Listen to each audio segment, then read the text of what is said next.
Assalamualaikum warahmatullahi wabarakatuh. Assalamualaikum.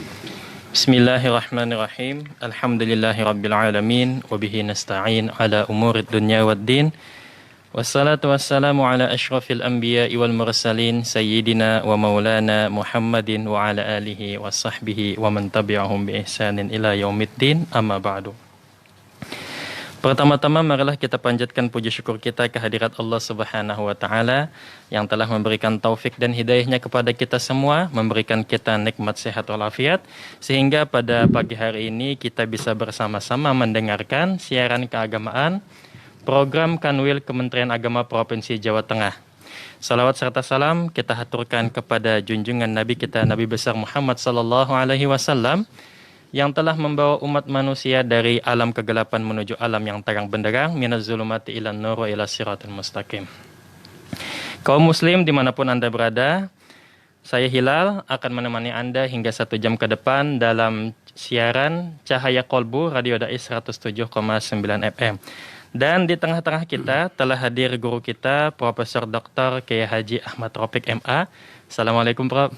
Waalaikumsalam warahmatullahi wabarakatuh. Gimana kabarnya? Alhamdulillah sehat. Alhamdulillah, senang sekali bisa bertemu. Ya, kalau ketemu Mas Hilal, Mas Lutfi, ya, Mbak Fajar itu sehat lah. Gitu. Alhamdulillah. Jadi Pak Profesor Rafiq ini beliau adalah Wakil Ketua Umum Majelis Ulama Indonesia Jawa Tengah dan juga merupakan guru besar Hukum Islam UIN Wali Songo Semarang. Nah, dan juga beliau ini adalah guru saya di kampus. Gitu. Alhamdulillah, ketemu kangen dengan beliau. Kaum muslim dimanapun Anda berada, pendengar setia Radio Dais, bila mana nanti ada pertanyaan, silahkan ditanyakan 0821 336 70.000 atau nomor telepon 024 674 6352. Pada pagi hari ini kita akan membahas tentang bagaimana menangkal paham radikalisme dan paham intoleransi. Dan untuk lebih lanjut, kita langsung saja mendengarkan paparan daripada Profesor Dr. Haji Ahmad Rafiq. Monggo, Prof. Baik, Assalamualaikum warahmatullahi wabarakatuh. Waalaikumsalam warahmatullahi wabarakatuh. Bismillahirrahmanirrahim. Alhamdulillahirabbil alamin. Wassalatu wassalamu ala asyrafil anbiya'i wal mursalin wa ala alihi washabihi ajmain. Amma ba'du. Qala Allah Ta'ala fi kitabil karim. A'udzu billahi minasyaitonir rajim. Qul ya ahlal kitab ta'alu ila kalimatin sawa'in bainana wa bainakum alla na'budu illallah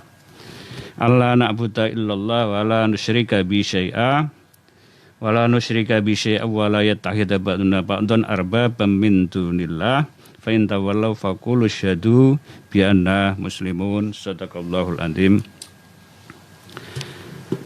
Masyarul muslimin, para pendengar setia Radio Dais, Radio Kebanggaan Masjid Agung Jawa Tengah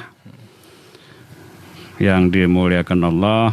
Alhamdulillah wa syukurillah, mari kita bersama-sama bersyukur pada Allah Subhanahu wa taala.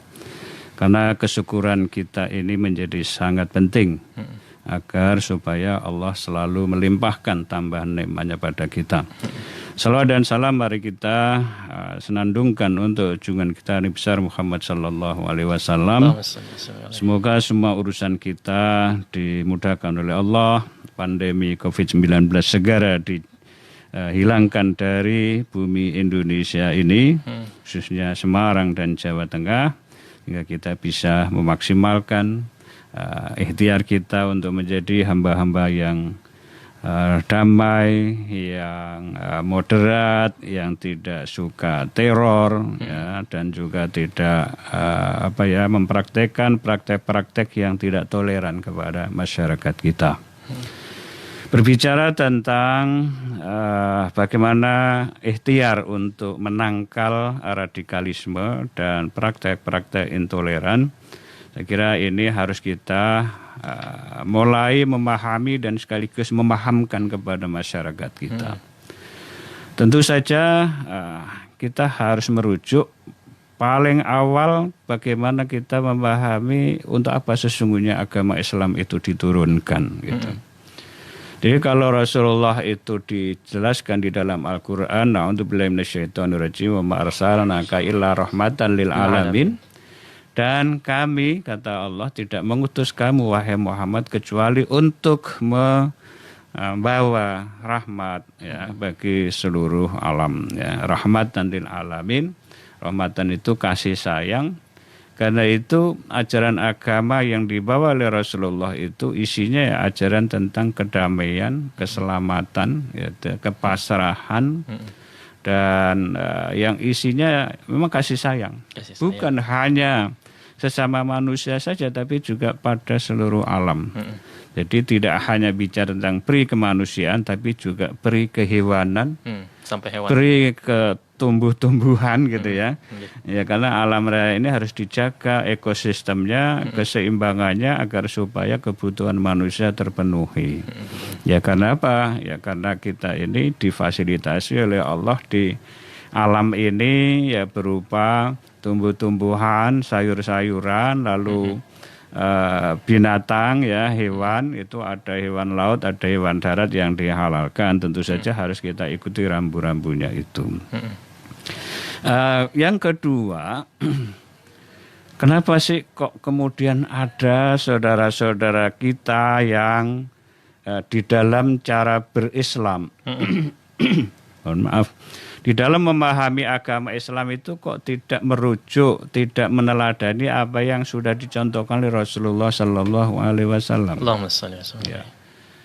Dari yang paling sederhana, mulai dari saat-saat beliau masih belum menjadi Rasul, kemudian ketika beliau usia 40 tahun kemudian mendapatkan perintah untuk bermujahadah, untuk berkhalwat di Gua Hira ya. Dan seterusnya sampai dengan akhir hayat itu yang beliau pikirkan itu kan kita-kita ini yang menjadi umat beliau. Jangan sampai salah jalan, jangan sampai sesat gitu ya. Sehingga kalaupun misalnya beliau itu katakanlah ada umatnya yang agak nakal-nakal gitu ya. Itu tidak kemudian dimarahi ya, tetapi diluruskan, diingatkan gitu loh. Jadi Al-Quran kan mengajarkan seperti itu. Kalau kamu benci pada orang itu ya jangan dihabisin gitu. Karena siapa tahu yang kamu benci itu nanti akan baik bagi kamu. Begitu juga ketika kamu mencintai apapun ya, antohibu gitu ya. Sayan wa kurulakum gitu. Itu nanti akan menjadi sesuatu yang kamu benci gitu.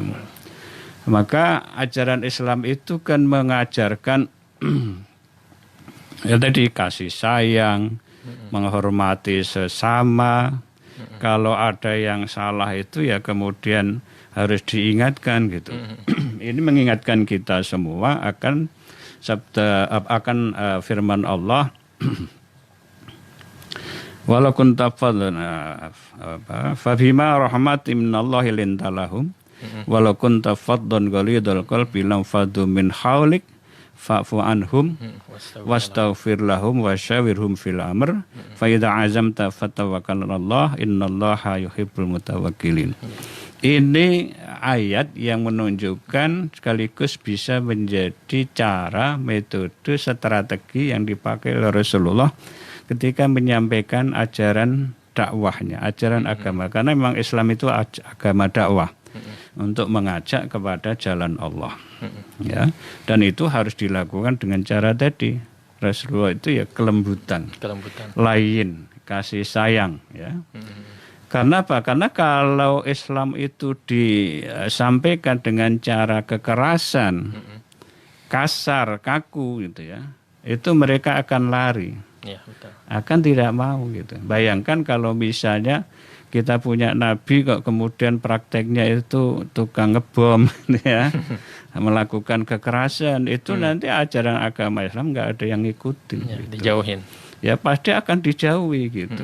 Karena itulah sesungguhnya kalau sekarang ini misalnya ada sebagian saudara-saudara kita yang punya pemahaman Islam itu mengajarkan kekerasan, itu segeralah belajar secara lebih banyak, secara lebih baik supaya jangan keliru.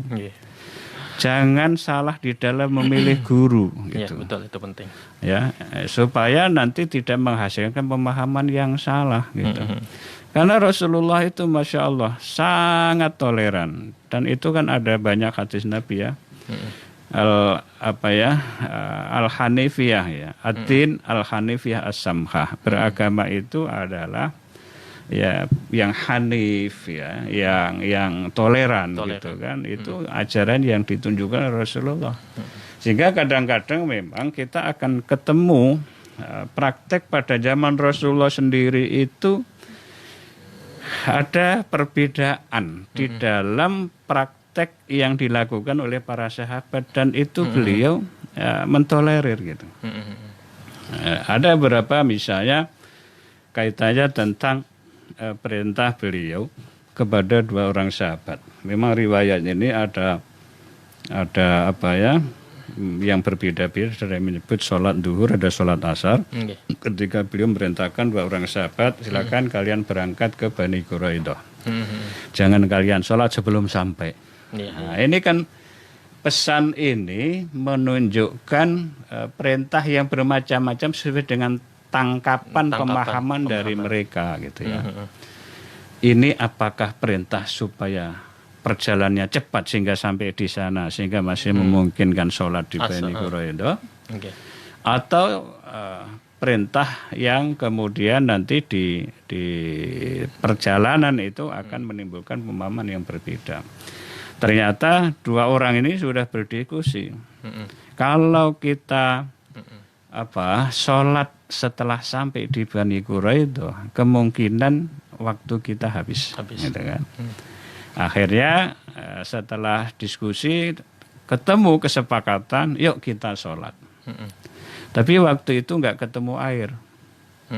Akhirnya berdua ini sama-sama mengerjakan sholat dengan tayamum. Tuh. Akhirnya kemudian tayamum, sholat selesai.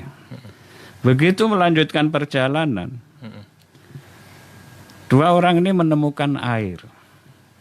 Padahal bolehnya tayamum di dalam Al-Quran itu adalah wa illam tajidu ma'an fatayammamu kan gitu ya. Kalau kalian tidak mendapatkan air, maka bertayamumlah. Tetapi tafsirnya para ulama wa illam tajidu ini juga kemudian karena ada insyarat dan fatayamamu itu, kalau menurut Imam Syafi'i kan ini harus dicari dulu, ini jangan hanya sekedar tengok-tengok nggak ada air kemudian tayamum gitu ya. Tapi ya bayangkan di daerah sana itu kan memang susah air kan.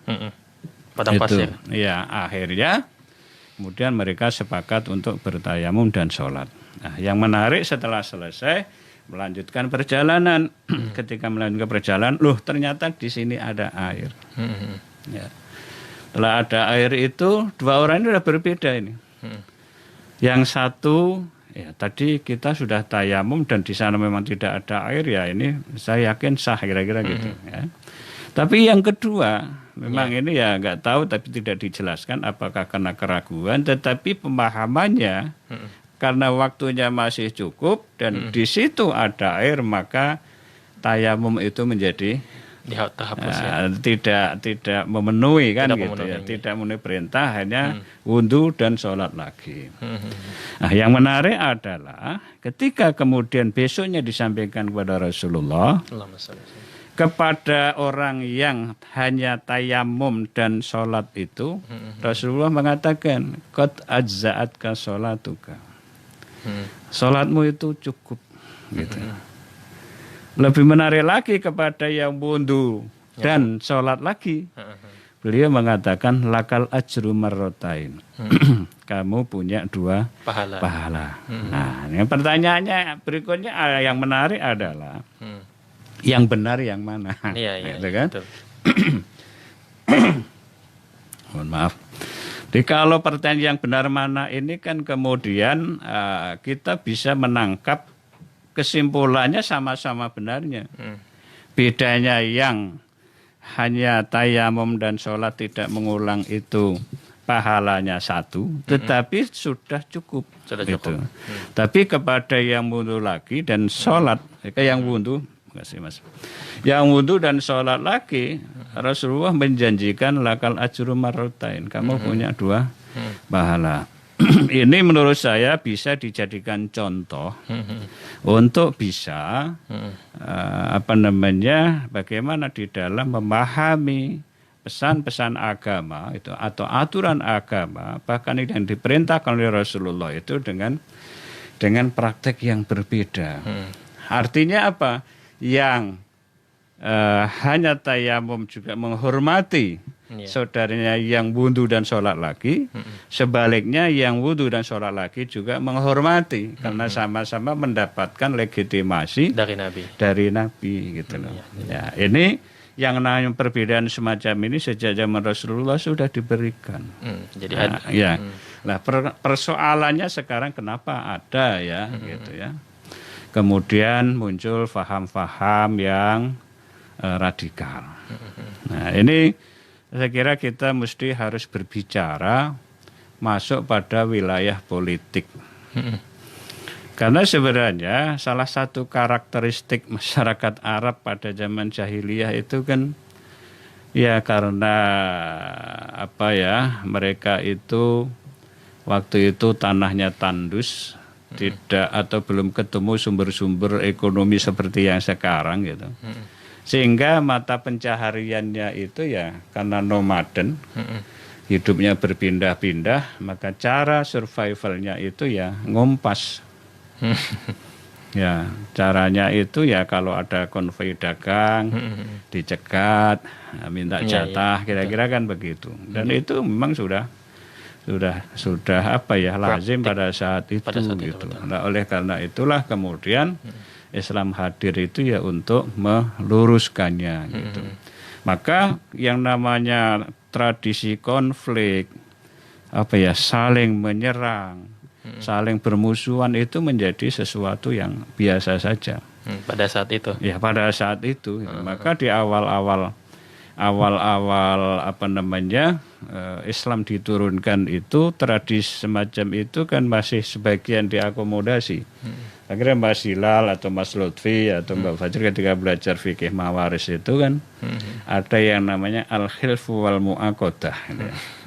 Jadi ada janji prasetia untuk menguatkan kekuatan kabilah tertentu, maka dia bond dari tempat lain melalui perjanjian. Al-khilfu wal mu'aqadah atau janji prasetia. Ya kira-kira kalau sekarang kayak PSIS itu harus ngebond dari luar negeri gitu ya, pakai uang kontraknya berapa gitu kan, supaya di sini kuat. Padahal di Semarang banyak pemain-pemain hebat. Nah, coba kalau Mas Lutfi atau Mas Hilal diajak main sepak bola gitu ya, nggak kalah itu sebenarnya. Cuman karena tidak dilatih, apalagi mungkin juga kurang bayaran gitu ya.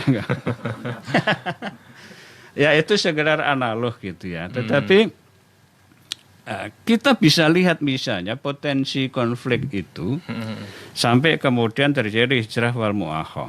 Bagaimana kalau kita bicara secara Rasulullah itu Masya Allah itu. Permusuhan itu luar biasa. Nabi menyampaikan begitu terima wahyu itu berdakwah itu kan sembunyi-sembunyi itu 3 tahun itu. Ya, dakwah Bisri itu 3 tahun. Kenapa? Ini diancam. Ya, dilempari kotoran, dilempari batu, dan itu radikal ya. Ya, itu kan bentuk kekerasan kan sebenarnya gitu. Padahal Nabi itu menyampaikan kebenaran. Cuman menyampaikan kebenaran bagi Rasulullah yang itu dibimbing oleh wahyu, ini dianggap sebagai melawan keyakinan masyarakat tinggalan ya masyarakat yang merupakan warisan dari nenek moyang mereka, dan itu butuh waktu.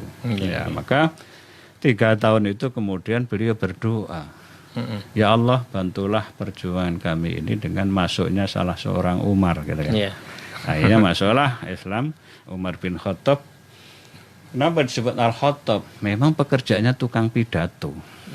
Khattab ya. Khattab itu tukang khutbah kan gitu ya. Dan itu memang menjadi tokoh pembesar yang saya kira yang saya baca itu paling berani. Itu paling berani.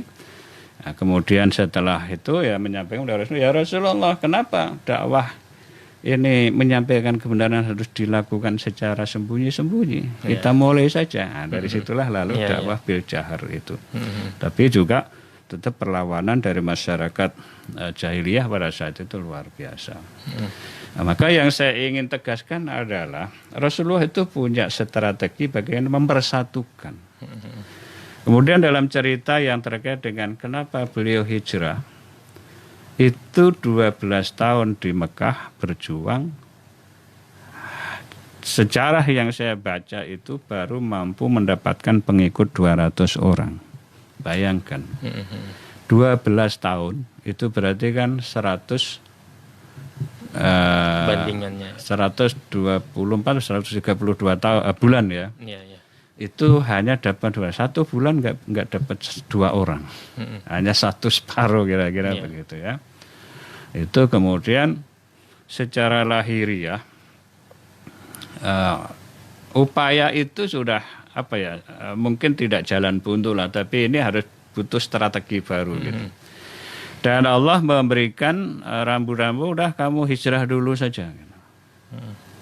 Nah, kemudian orang-orang Madinah sudah dengar kabar itu.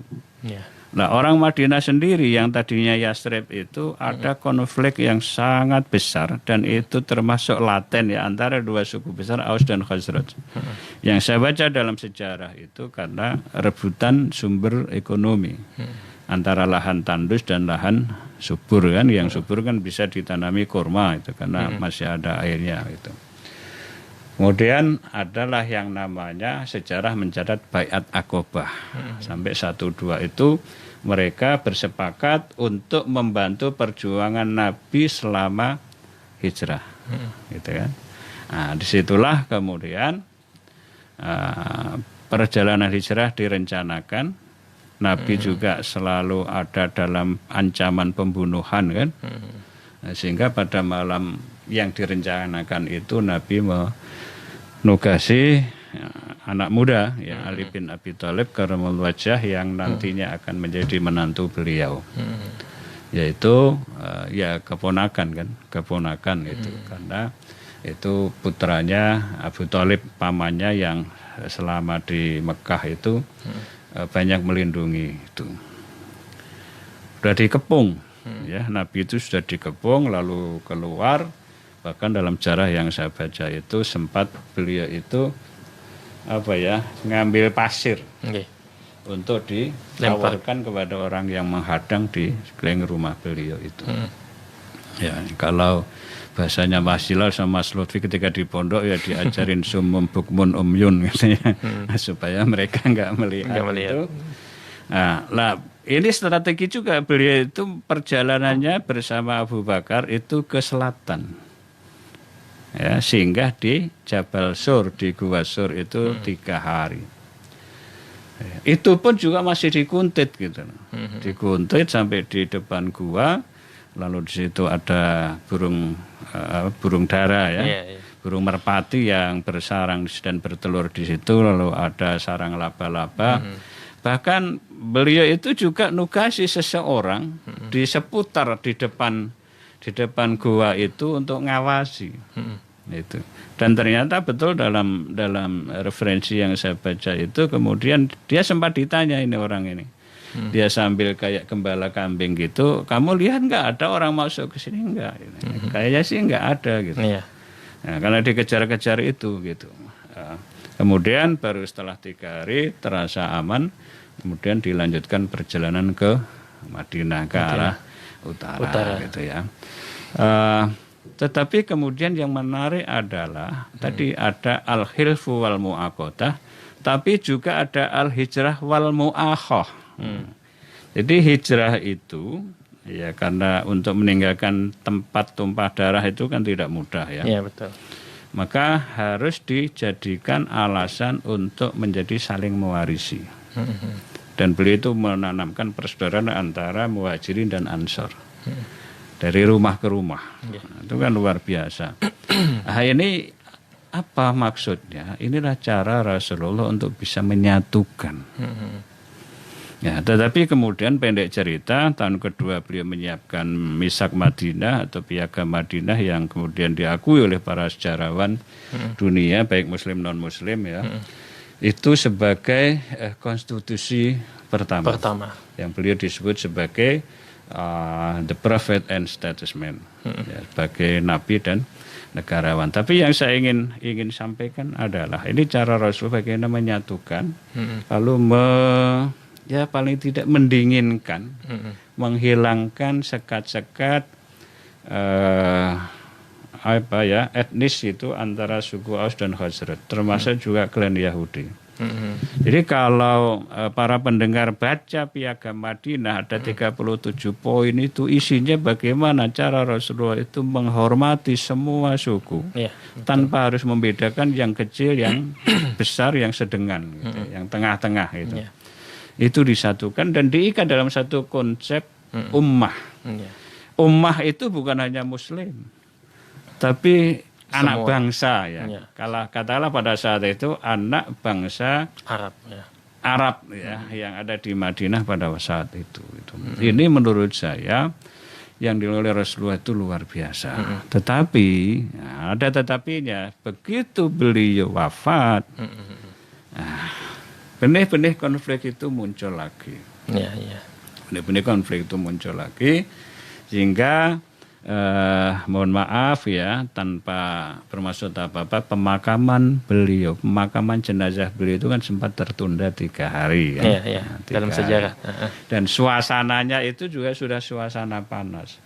Hingga kalimat antum rijal wa nahnu rijal, kalau kamu bilang laki, gue juga laki kan gitu.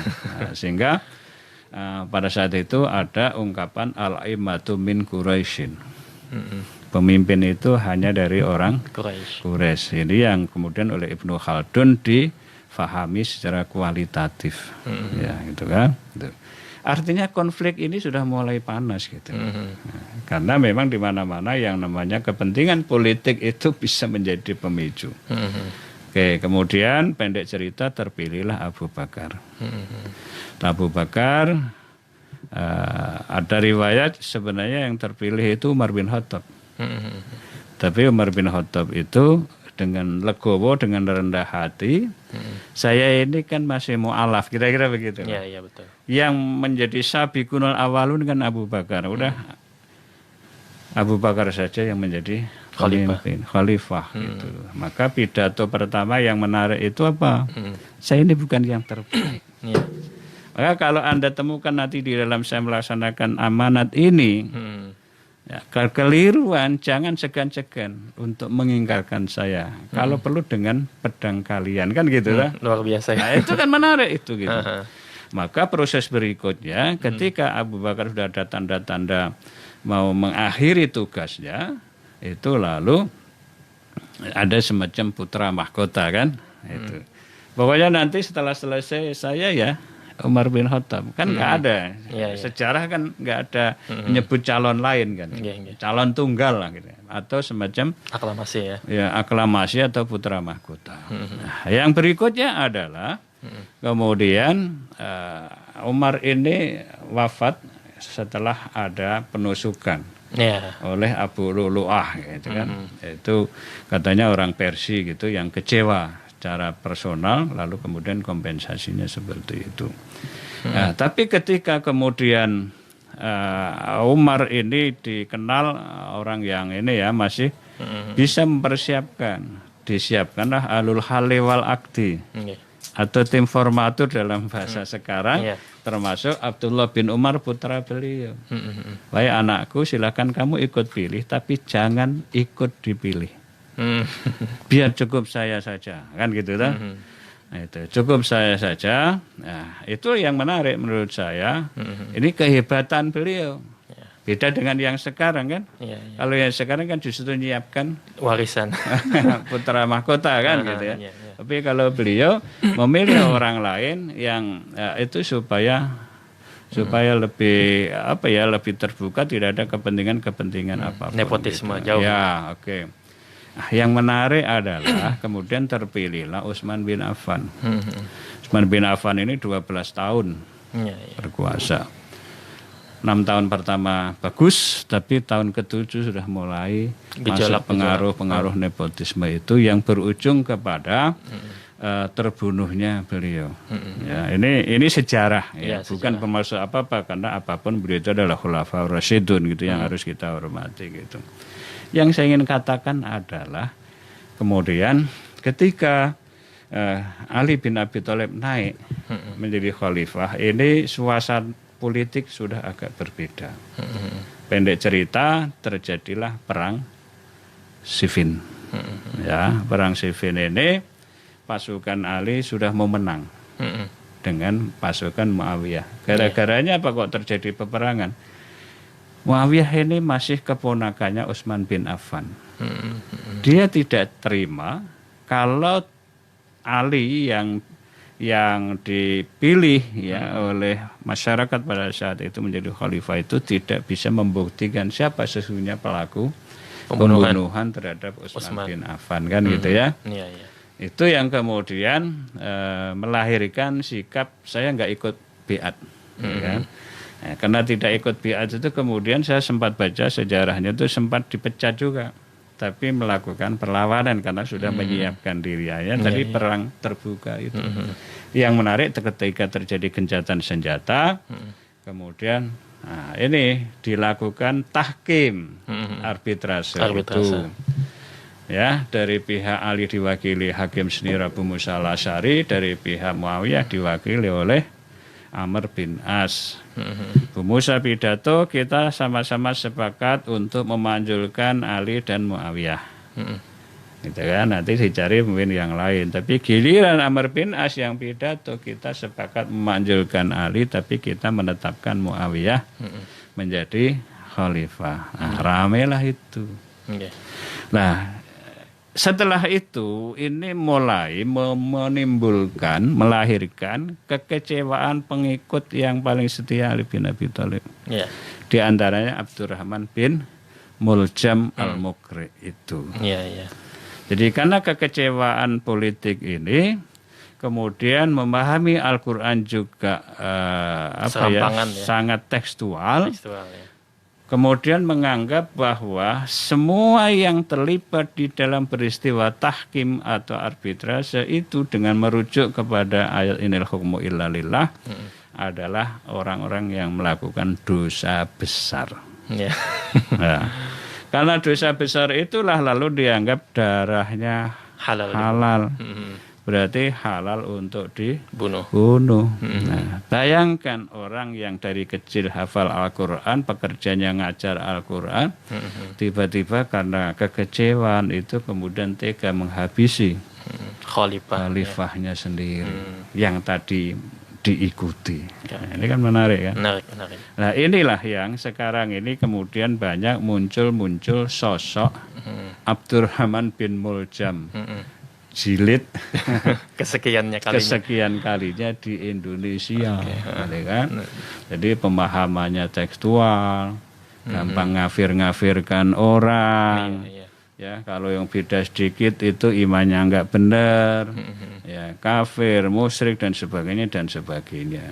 Nah, ini berarti apa? Karena ada pemahaman yang salah. Iya, betul. Gitu. Nah, karena pemahaman yang salah itu ya orang lain jadi salah semua gitu. Sementara Rasulullah tidak ini. Jadi itu gambaran agak panjang memang, tapi supaya kita bisa menangkap secara keseluruhan kenapa sih muncul kelompok-kelompok radikal ya, sukanya ngerakit bom, nanti main bom gitu kan, itu. Nah, yang kedua ini supaya tidak terputus. Ada dialog ini saya dapat ilmunya dari Gus Baha itu. Jadi satu saat ada dua orang jadi satu kelompok dia fahamnya radikal, yang satu ini orang moderat, tapi yang moderat bukan yang liberal gitu ya. Nah, dalam diskusi ini mau cerita, saya mau menghancurkan satu tempat tertentu yang itu merupakan tempat maksiat. Alasannya apa? Nah, mereka ini maksiat ini ngotori bumi ini saja. Nah, kemudian orang yang moderat ini memberikan pertanyaan begini. Kalau kamu sudah mau menghancurkan, ngebom tempat maksiat itu, sementara di dalamnya itu kayaknya juga banyak orang Islamnya juga gitu. Lalu kalau mereka mati dalam keadaan maksiat, apakah itu yang dikehendaki oleh Rasulullah? Iya, iya. Mikir dia gitu ya. Oh iya ya gitu ya. Gitu. Ya lama-lama dia sadar gitu. Karena Rasulullah itu kan sangat mencintai ya kita-kita ini ya, meskipun kita belum bisa membalas cintanya Rasulullah gitu ya. Karena kita ini yang dipikirkan jangan sampai kita sebagai umatnya itu nanti su'ul khotimah. Sehingga beliau kasih rambu-rambu man akhiru kalamihi la ilaha illallah Dakhalal jannah. dakhalal jannah. Nah sekarang kalau ada orang dia lagi maksiat malah dibom kemudian mati kan nggak bisa Taubat. ada kesempatan untuk taubat gitu. Iya, iya. Ya, akhirnya orang ini sadar gitu.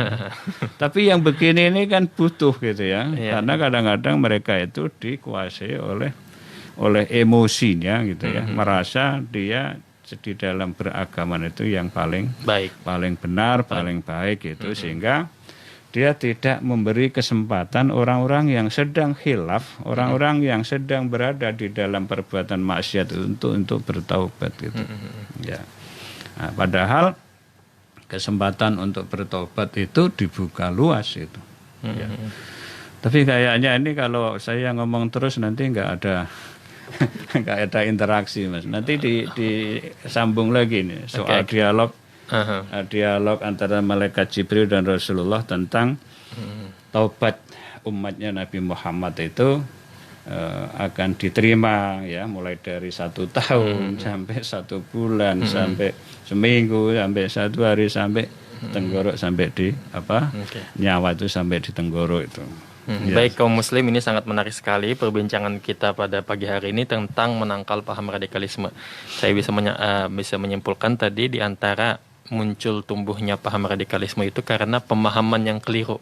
Ya, karena pemahaman keliru, salah pemahaman, salah guru, dan juga adanya emosi di sana. Ada hawa nafsu mengikuti. Nah, dan insya Allah kita akan kembali setelah jeda yang satu ini. Baik kaum muslim, kembali lagi bersama kami Radio Dai 107,9 FM. Masih tentang menangkal paham radikalisme dan paham intoleran.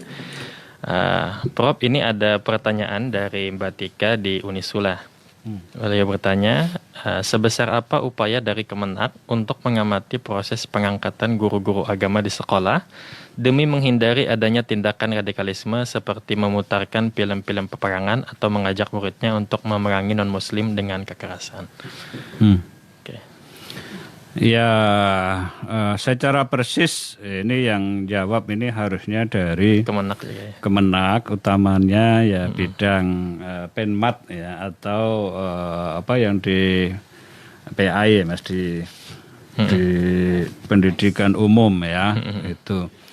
Tetapi secara keseluruhan yang menjadi visi misi Kementerian Agama itu memang ya karena ini pemerintah atau besarnya negara di bidang agama itu dilakukan upaya-upaya secara sistematis itu.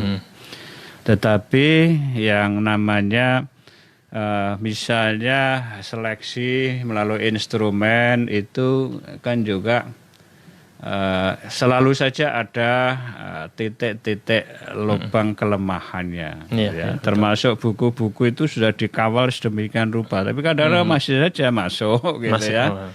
Itu ada nanti kalimat-kalimat yang itu tidak mendidik sebenarnya dan tidak sesuai dengan faham moderat yang diajarkan atau yang dibawa oleh Kementerian Agama gitu ya. Maka tentu kita harus membangun sinergi yang kompak begitu. Kalau misalnya Mbak Tika itu melihat ada instrumen, ada buku ya, baik yang itu digital maupun yang hard copy gitu ya.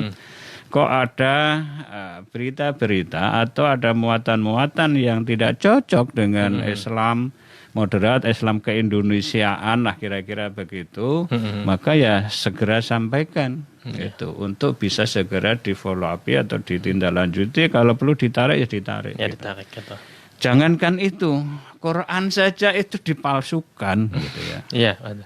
Ya, ada yang kemudian diotak-atik baik oleh kelompok-kelompok Tertentu, tertentu, baik yang liberal maupun yang Radikal. yang radikal itu gitu ya. Ini yang saya kira kita harus bersama-sama meskipun secara akidah, secara teologis ya saya termasuk yang hakul yakin bahwa Allah menjamin ya, Betul. karena Allah sudah menegaskan inna nahnu nazzalna dzikra wa inna lahu lahafidun. Ya, caranya banyak orang yang hafal Quran kan begitu. Sementara yang hafal kitab-kitab suci yang lain kan kayaknya susah dicari ya, tapi kalau yang hafal Quran itu sekarang malah luar biasa banyak gitu ya. Itu. Baik kaum muslim, bila mana ada pertanyaan silahkan disampaikan ke 024 674 6352. Ini ada lagi pertanyaan Prof dari Mbak yang sama. Beliau bertanya, sebetulnya seberapa kuat doktrin-doktrin yang mengatasnamakan agama itu bisa masuk dan menguasai diri seseorang yang bahkan sudah belajar agama? Iya, secara umum itu pengamatan saya gitu ya. Doktrin yang dilakukan oleh kelompok-kelompok itu biasanya diawali dari semacam brainwashing, cuci otak gitu. Karena ini ada pengalaman misalnya dulu ada ya, anak muda yang satu saat pernah diundang bareng gitu di Undip itu, dia pernah ikut di dalam kelompok NII ya di KW 9 kalau nggak salah itu. Dia sudah ikut 2 tahun. Tapi awalnya memang betul-betul dicuci otaknya gitu.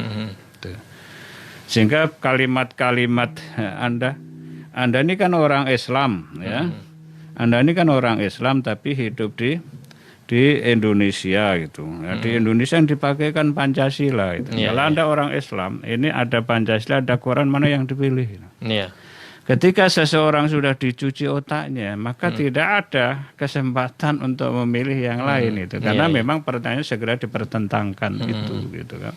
Ya saya pilih Quran kan gitu. Ya, sebenarnya nggak ada pertentangan di situ ya. Sebenarnya tidak ada pertentangan dan tidak perlu dipertentangkan gitu. Karena Pancasila juga sila pertama adalah ketuhanan yang Maha Esa gitu. Dan 4 sila lainnya kan sebenarnya itu penjabaran lah menurut saya dari ajaran-ajaran yang ada di dalam Al-Qur'an itu gitu ya. Tetapi itulah cara mereka itu menanamkan doktrin itu. Maka kalau mereka yang didoktrin itu sudah terisi pemahaman Islam yang moderat, itu menurut saya aman saja gitu.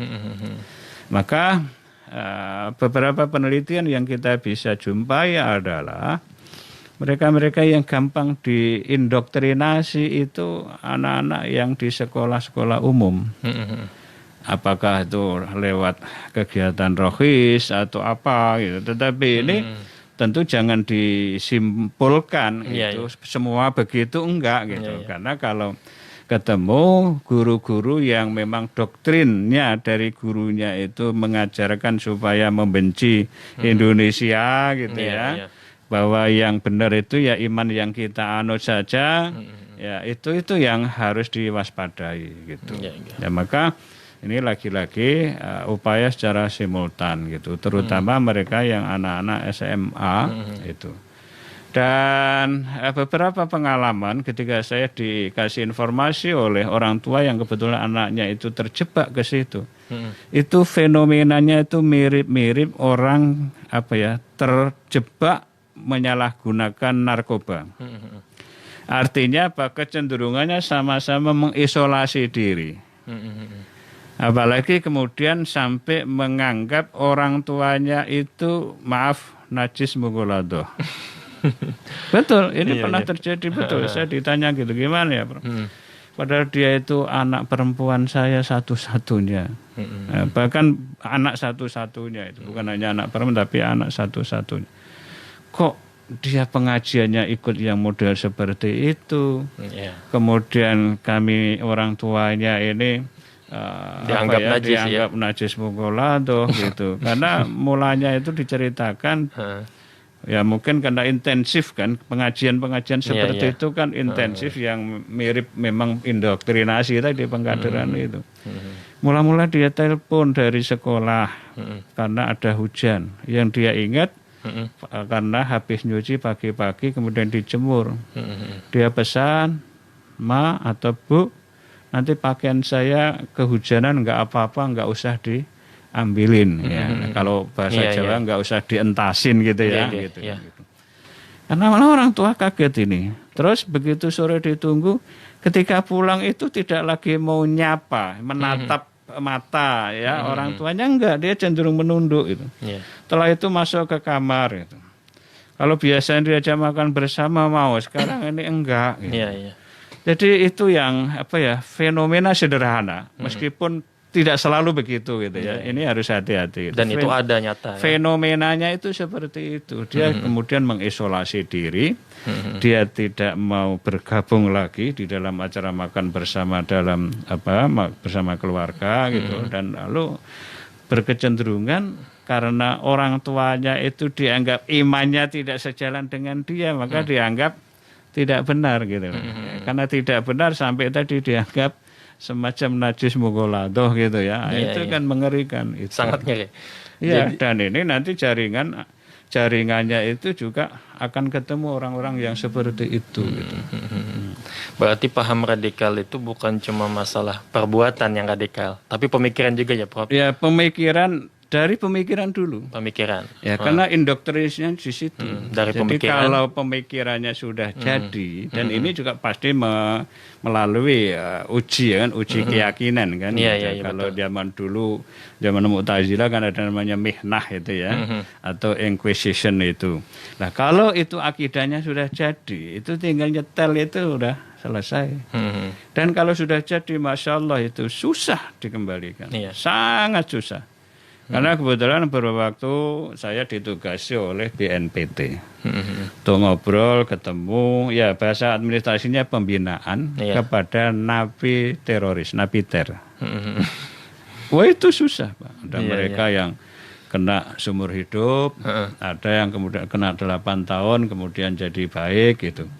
Maka orang-orang seperti siapa yang bukan saudaranya Mas Samudra itu kan sekarang jadi juru bicaranya BNPT kan untuk melakukan refreshment atau penyegaran kembali dan dia sudah taubat. Itu menurut saya ya salah satu upaya untuk bisa mengurangi. Tapi terakhir saya ketemu napiter itu di Kendal, satu orang.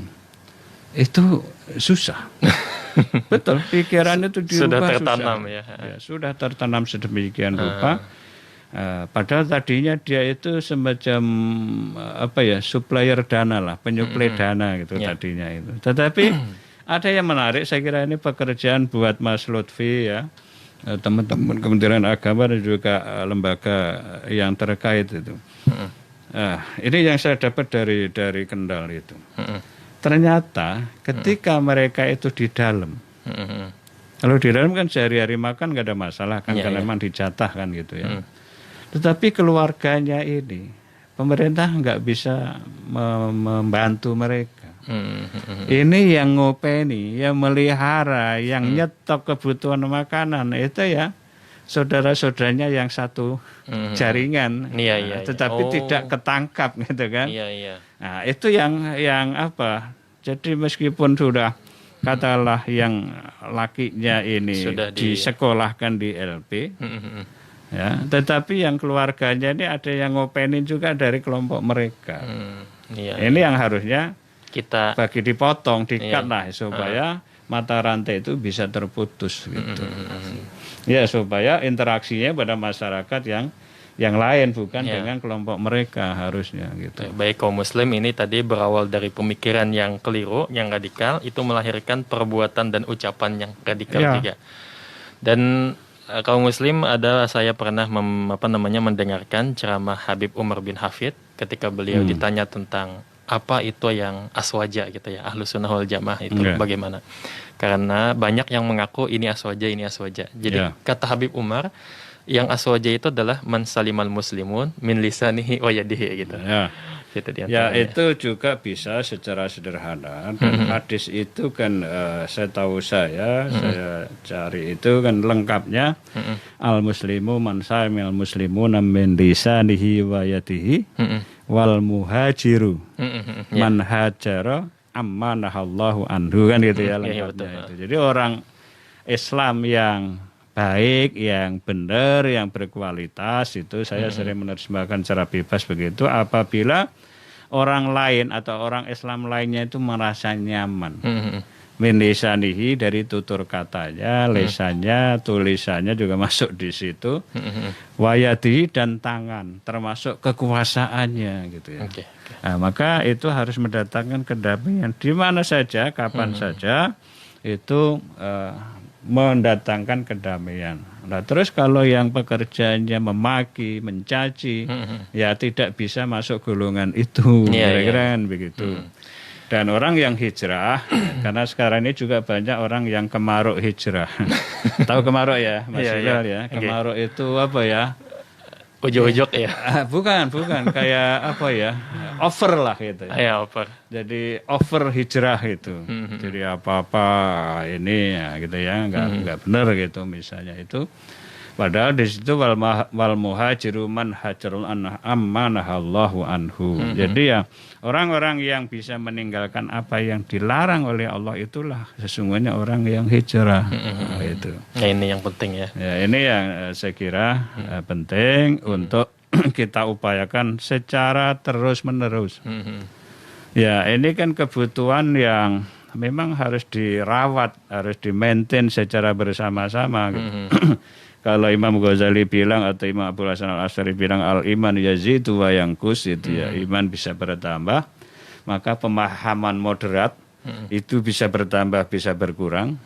Pemahaman radikal juga bisa bertambah, berkurang tergantung pupuknya kan Iya, gitu iya, ya. betul. Nah, bagian kita ini kan memupuk yang moderat itu supaya yang radikal kalau perlu kering mati kan gitu Iya, ya. betul, Gitu. Jangan sampai mereka juga Berkembang. tumbuh. Iya, Nah, iya. itu ini upaya kita bersama saya kira harus kita lakukan secara sinergis. Apalagi kalau Mas Lutfi nanti pada saatnya akan menjadi pejabat itu lebih intens lagi. Iya, Kira-kira betul. Amin, begitu. amin. Baik, pendengar Radio Dais dimanapun Anda berada, kita sudah sangat banyak menimba ilmu dan pengalaman dari Profesor Ahmad Rafiq. Sebelum ditutup, mungkin ada closing statement, Prof, untuk pesan-pesan untuk Iya. pendengar kita.